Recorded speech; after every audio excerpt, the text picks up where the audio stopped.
D'habitude, Philippe Jourvel fait du sport raquette à la main. Là, pour la bonne cause, il apprivoise le home trainer. Le but, c'est d'avoir les jambes légèrement fléchies quand vous pédalez.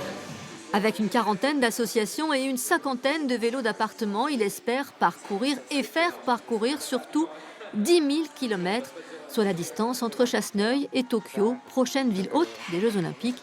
Le tout en 30 heures de temps, avec une crise sanitaire en embuscade.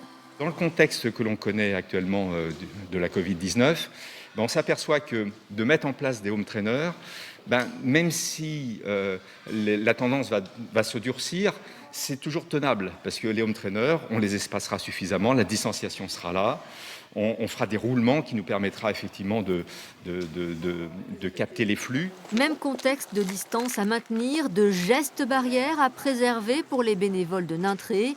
Ils se rencontrent tous les 15 jours pour préparer les animations et pour chacune d'entre elles, un plan B est prévu au cas où.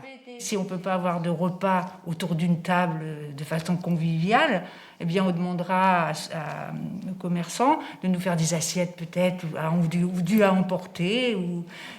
Disons qu'on s'adaptera, mais on y pense.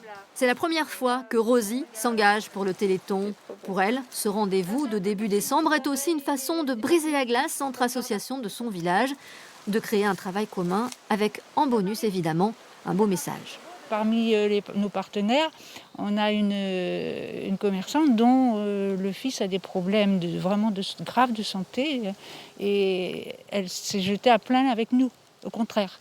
Quand elle voit que on est motivé pour ça, et ça encourage en fait.